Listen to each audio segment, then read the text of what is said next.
Welcome to ForeverFit.tv, your online source for fitness, nutrition and lifestyle.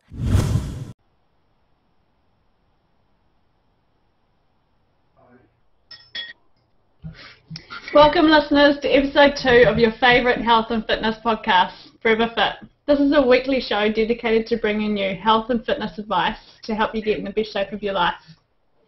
I'm Nicola Reilly, and joining me right over there is Maree McCarthy. Hey Maz, how you doing? Great, thank you. How are you doing? I'm good. How's that baby growing going? Oh, the baby growing is going fabulously. Yeah? Yeah, not long to go now, just over 6 weeks till... Far out. Yeah. How are you feeling? Feeling great, yeah. Yeah? Yeah, definitely. It's, I don't know, just having faith in the body and belief that the body knows what it's doing and looking after it, and then it sort of takes care of the rest, I think. Yeah. Can I imagine the body's pretty cool? It knows exactly what to do, eh? You just got to look after it. Yeah. And as we said in episode 1, and listen to it as well, you know, and really, yeah, let it lead the way, and care and nurture, and away you go. Definitely. Hey, so last episode we touched base and we talked about, we introduced ourselves and we talked about diets and basically starting to listen to your body and just sort of basically fueling your body so it's got energy. And so in this episode we're going to talk about thoughts. One word, the word thoughts, and its many powers, and how when you start to take control of your thoughts, how this is just going to really impact where you head to next. Yeah. So, I mean, what does the term thoughts mean to you, Maz? Thoughts, I guess it's honestly the power that they do hold over your view. Not if you let them, but if they really are you've got the wrong things going on all the time, and just how that impacts on how you feel, how your body reacts, and you know, there's some pretty awesome research done in this field. But I always just come back to one of my favourite ever quotes, and I don't know who said it, but it's like, you've really got to love the skin you're in, because you can't look after something that you hate. Mm-hmm. And it's, you know, that's really oriented around the body, but it's applicable to so many aspects of our lives. You know, if you're not, you need to really look at that big picture, and if you're hating where you're living, or hating your working situation, or anything along those lines, just how it's really, you're not going to wake up with those feelings of wanting to attack the day and attack the week and each month and the exciting adventures that you've got lying ahead of you. Yeah. Yeah, so I mean, thoughts are, I mean, the reason this is such a big topic is when each day things happen without you realising them, and each day little things can affect the outcome of your day. And so when you wake up in the morning, you're fast asleep and then you wake up. But as soon as you wake up in the morning, before you even breathe, a thought comes into your mind. Thoughts are the very first thing that happens in your day. And so it's suggested that up to 80% of your thoughts are negative thoughts, and it's basically you wanting to take control over those thoughts so that they are heading you in the direction that you want to head, and that your thoughts are your own thoughts and they're not catching thoughts. And so what I mean by that is, for example, you're driving along the car and there's something on the radio and you're listening to that radio station, and then you start to think about what that radio station is talking about. So that's a thought that's been caught. Like, that's someone else's thought that's come into your mind, and you're now going off on a tangent about those thoughts that you've just heard.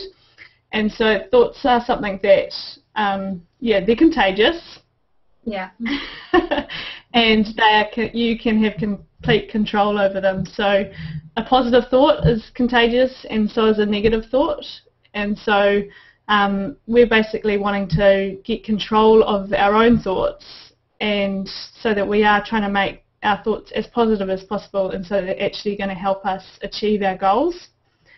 And so that's simple, that's kind of simple to say, but how do we do this? Yeah. Because radio, media, television, so much of it is unfortunately inherently negative. There's not a lot of positive news, which is really sad.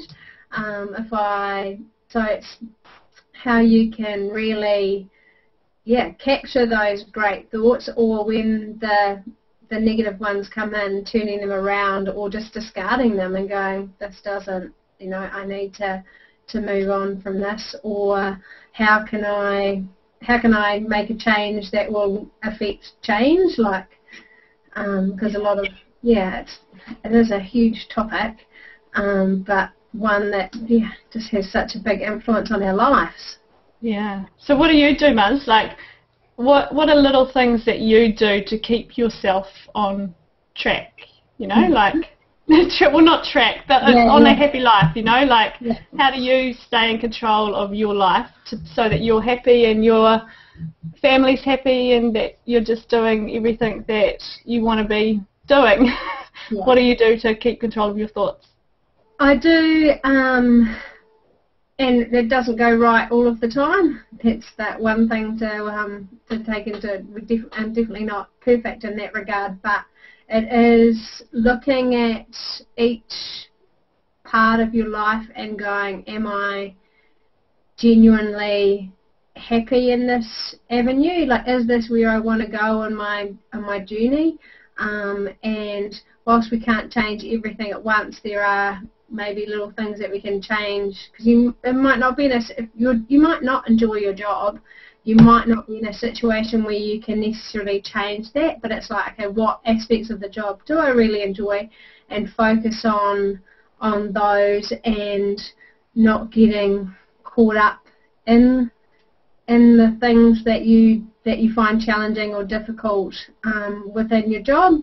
And so it's that same philosophy with each part of your life. There's things that we have to deal with or have to do that are difficult or challenging, and that we don't love as much as other parts. But it's how can you just make those little, just put them in a box, deal with them, and move on. And shut the box on them. Don't keep the box open all the time. So it's not about being out, because you can't necessarily change everything, but the things that you can't change, even for the now, it's okay, I'm going to put this in a box, I'm going to deal with that, and then it's not letting that keep jumping out like a jack in the box. Wow! Oh my gosh, I feel crap again. So it is a control thing, and most people have control of a lot of aspects of their lives, and so that it's how you can just put those little steps in place to go, okay, can I change this? No, I can't change this right now, so how can I take the positives out of it, and how can I just compartmentalise the things that I'm really struggling with, or that I know do affect my thoughts particularly. Yeah. A lot of that comes down to as well, writing things down. When you have a plan,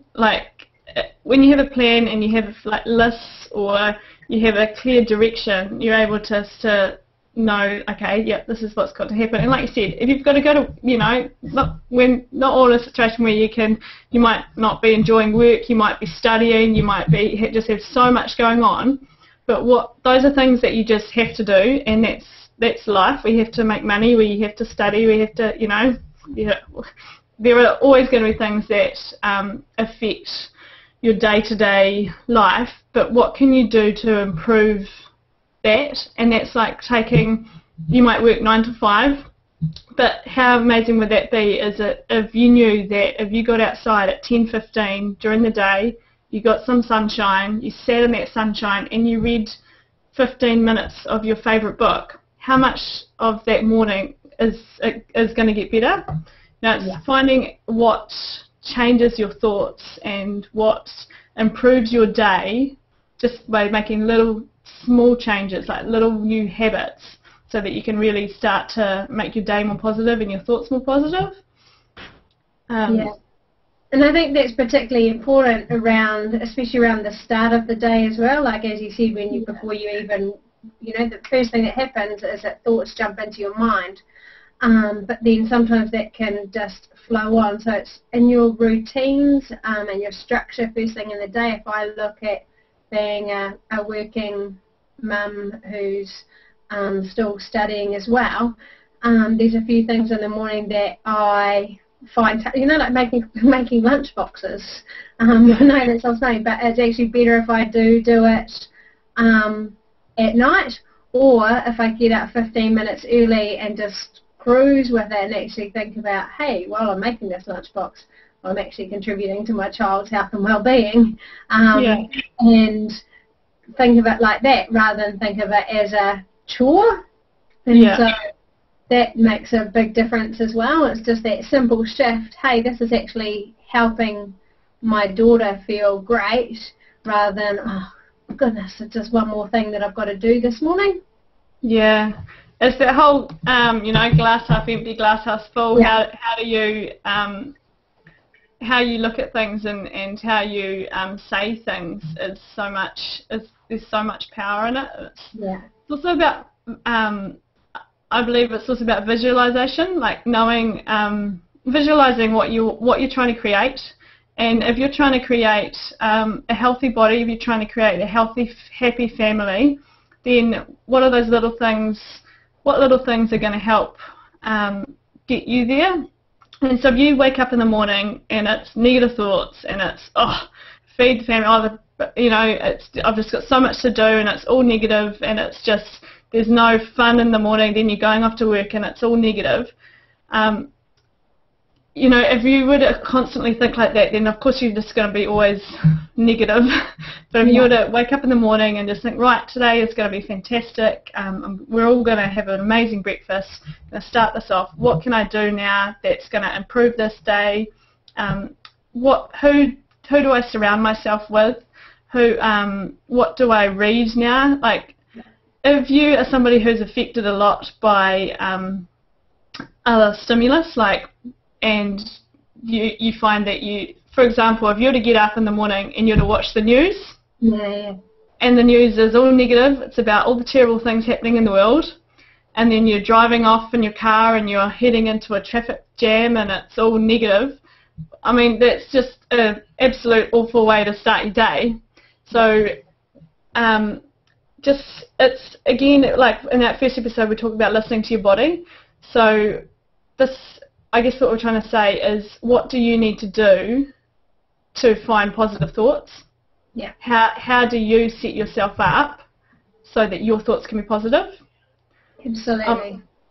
And I mean, I'm a big believer. I love quotes, and you find all over our Forever Fit Facebook page, I'm constantly putting up quotes because I believe they are something that it's a visual thing, and even Facebook, so many people hop on Facebook first thing in the morning and they've probably got friends on there that they're following, and if they're following people that are negative or they're following people that,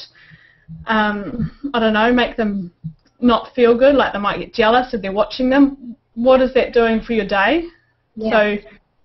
So, if you know you're affected by those things, then don't start your day with Facebook. Same in working environments. If you know that you're really affected by like getting into work and opening up your emails and there being 50 emails in there, and that maybe it's like, okay, for the first 15 minutes of my day I'm going to start with something different when I get into work, or that work colleague at work who as soon as you sort of step in the building, they sort of bombard you with those messages as well. So can you turn that around? And a little trick I used to go is like, all right, team, tell me something great that's going to happen today, or something great that we're going to make happen today. Or tell me something great that's happened to you already today. And so automatically you're shifting their mindset as well, instead of it and setting the platform for it being positive rather than asking how are you feeling or how are you. Quite often when you ask that question, people automatically come back, unfortunately, with a negative. So go into pose the question differently so they come back with the positive, and then that helps to give you good energy and thoughts and puts everybody in a better space to start that day, that working day. Yeah, and it all comes down to how you're gonna think about situations as well, and just making sure that your thoughts are always possible. Like if for example, I was going to use the word basketball, a basketball player. If he's practicing his shooting and he's constantly saying, don't miss, don't miss, don't miss, don't miss, don't miss, and all your brain is hearing is the word miss, miss, miss. But if he's going to say, I don't know, it goes in, so slam dunk, or slam dunk. It's that visualization. Your brain hears that word dunk, and so then it's visualizing it, and so you're far more likely to succeed if you're thinking that positive thought instead of the, like, I'm going to miss it, I'm going to miss it, I'm going to miss it. Think, I'm going to be happy, I'm going to be happy, I'm going to be happy. But if you say, I'm not going to be sad, I'm not going to be sad, I'm going to be sad, your body's going to be thinking sad, sad, sad. So just switch your thoughts around so it's happy, it's vibrant, and so that your life is more vibrant and you're just doing things that you enjoy more. So find out what makes you happy. Yeah, definitely. And I think so many people might have lost scope of what it is that makes them happy. So it's just, again, little baby steps of, it might be with exercise. Does exercising first thing in the morning make you happy? Awesome, do it. If it doesn't make you happy at that stage, maybe it's lunchtime that really helps that is a good time to make you feel great. Those other little, like people have a list of 10 or 3 or 4 or however many positive affirmations that are just hanging in their shower. And so reading those, because we all generally get up and have a shower, get to read those, and it works for a whole lot of people. Other people it doesn't, but if it doesn't work for you, don't do it. The same thing as you said, hopping in your car. If the radio station channel you're tuning into isn't going to help on your journey, listen to our podcast in the car. Listen to a podcast. Listen to have a tape. Gosh, how old am I?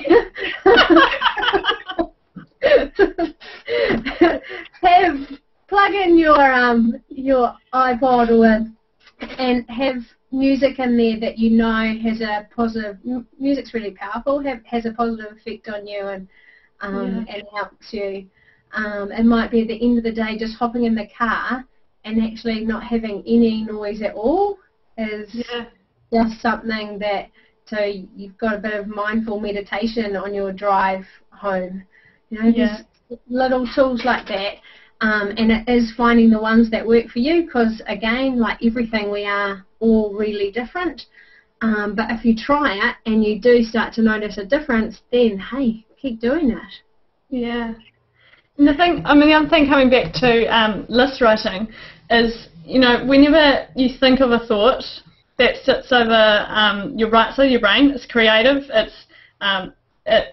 there's lots, like, we're constantly thinking of thoughts. We're constantly thinking, I've got to go get the chicken, I've got to pick up the kids, I've got to, that's not me, but there's, when you think of a thought, it pops in, it's in your right side of your brain, and when it's in your right side of your brain, it's they're floating around there, and they seem like there's quite a lot of them to do, and it can be quite stressful to have a lot of thoughts and things you have to do sit in your brain. But as soon as you do the active task of writing that down, you're taking it from the right side of your brain over to the left side of the brain, which is the logical side, and it's basically putting that down on paper is a really simple way to de-stress yourself. And quite often, those things that are sitting in your brain, you write it down, and it's just like, oh, there's only 3 things there. I can do that. Yeah. But those 3 things are sitting on the right side of your brain. It's like, oh, just got so much to do. I just don't know how to do it. But the actual task of writing it down is hugely powerful, and you can just sort of take ownership of your day and not be so stressed. Yeah. And like going off on that same thing, the same thing comes with your goals. If you're constantly thinking in your head, I want to lose weight, I'm going to lose weight, I'm going to lose weight, just it sitting over the creative side of your brain is nothing. What are you actually going to do to be happy today? What are you actually going to do to achieve this goal? And so it's goal setting, like writing it down. Each day, what do you need to do to be happy? What do you need to do to take charge? And like what little steps have to happen each day so that you're set up so that everything can fall into place? Absolutely. Yeah, writing those thoughts down, that's that whole notion of putting it in the box, or you know, like if it is really overwhelming, once you've written it down, being able to, you can screw it up and throw it away. But it's quite a cool thing to, you know, have it written down, and then you tick off things, and it's like an achievement thing. And even if it doesn't have to be things that are quite physical. It could just mean that I've eaten breakfast today, I've exercised today, and I've spent time with my partner today. Tick, tick, tick. This is what makes my day happy. And or I've spent time outside, I've exercised, I've rested, I've earned money. Tick, tick, tick. Like, what do you need to do each day to make each day the best it can possibly be? Yeah. And you could do this, like, exactly the same thing, I think, at the end of the day, you know, like going, hey, what are actually, because we tend to get bogged down with things that might have gone wrong in the day, hey, what actually went right today? Yeah. Which is exactly that same thing as ticking off your list of the things you did to make you feel great. It's like really looking at the what went right today, and focusing on that, and repeating again tomorrow, or So, but I think it's also being aware of what a good day looks for you. Yeah. Like we might be all searching for that thing that's over the other side of the fence, and we're kind of going, I want that person's life. I want to be living a life like them. I mean, everybody's on their own journey, and everybody's got their own problems and issues, and it's basically finding that balance that's going to work for you right now. What can you do to make this day the best day that it can be? So it's just really establishing what's going to work for you, and not think about what another person's situation or life is and what another person's doing. Just making it work right now, right for you. With that thought being the first thing that comes into your mind before you even breathe in the morning. How are you going to make this thought good? Not that you can think that fast before a thought even pops in, but there's little things, like there's quotes you can put in your room. There's little things like don't watch the news. If the news is going to set you up awful for the day, why would you watch it? Or why would you hop on Facebook and check out all the friends that make you jealous? Or why would you listen to a terrible radio station on the way to work? It's like, find all the little things that make your day, that are able to make your day more positive, because you know that those thoughts are catching. Yeah. Yeah. Definitely. Yeah. Oh, it's a big topic, the old thoughts, isn't it?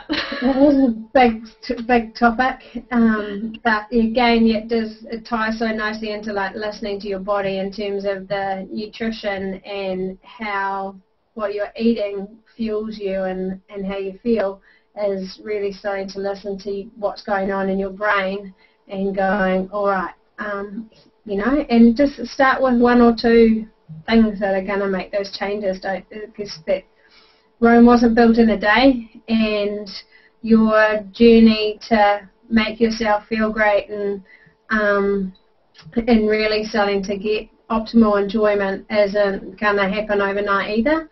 And so it's just about little baby steps that you can keep doing consistently day in and day out until it is that snowball effect. It will slowly get, all those great things will get bigger and bigger, and they just become innate and part of who you are, and then it's exciting. Yeah, definitely. Hey, so I think we'll leave it at that, Mark. Yeah. Thanks, listeners, for being a part of this second episode of Forever Fit. I hope you enjoyed it. Make sure you check out foreverfit.tv, and you can find out a bit more about Maree and myself and what we can do for you. And make sure that you ask us questions. Follow us on Facebook. Get in touch. We absolutely are here to help you guys get in the best shape of your life, and want to bring you the right information so that it's easy, and so that you don't have to feel lost in this journey. And just so get in touch, ask us the questions, and we are so keen to help you. So thanks, Maz. No, thank you, and thank you to everyone, and we look forward to seeing you again soon. We'll see you soon in the next episode. Yeah. Ciao.